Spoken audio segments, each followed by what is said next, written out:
In 1915, George Herbert, 5th Earl of Carnarvon, employed English archaeologist Howard Carter to explore the tomb of King Tutankhamun in the Valley of the Kings. Later in 1922, Howard Carter discovered the tomb of Pharaoh Tutankhamun, who had died in 1323 BC, aged about 18. Most of the tombs around had been plundered from early times, and Tutankhamun's was the first to be found almost entirely undisturbed. Tutankhamun, or King Tut, was 9 years old when he became pharaoh and reigned for approximately 10 years until his death at a tender age of 18. Scientists still argue over the exact cause of his death, but one thing which has been confirmed by DNA testing is that he was infected with the most severe strain of malaria several times in his short life.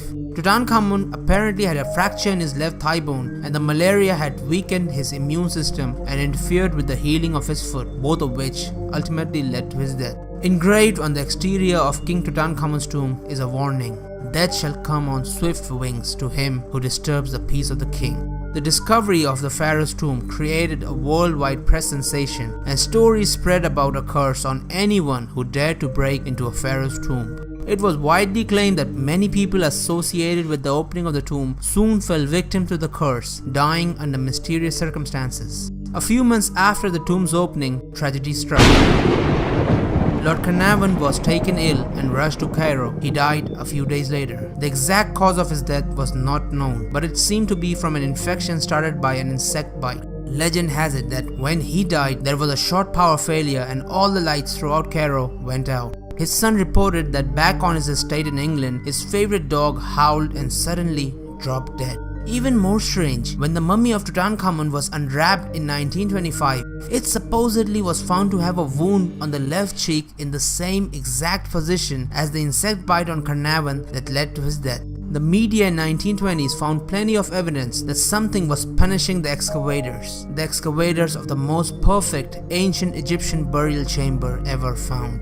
Lord Carnarvon's pet bird was eaten by a cobra. His dog died back in England almost the exact moment when he kicked the bucket in Egypt. And a radiologist who supposedly x-rayed the mummy died of a mysterious illness. A rich American died of pneumonia after visiting the tomb, and a member of Carter's excavation team was said to have died of arsenic poisoning. But of course, there was no curse. If Tutankhamun wanted revenge, why would he spare Howard Carter, the man who actually found him and lived to tell the tale? Not only did Carter live to a fairly ripe age of 64 before succumbing to cancer, but Sergeant Richard Adamson, a member of Carter's team who guarded the burial chamber round the clock for 7 years and was the European closest to Tutankhamun's remains, lived for another 60 years until his death in 1982. So where did this curse come from? When Tut's tomb was discovered and opened in 1922, it was a major archaeological event. In order to keep the press at bay and yet allow them a sensational aspect, Howard Carter put out a story that a curse had been placed upon anyone who violated the rest of the boy king. Carter did not invent the idea of a cursed tomb, but he did exploit it to keep intruders away from his history-making discovery.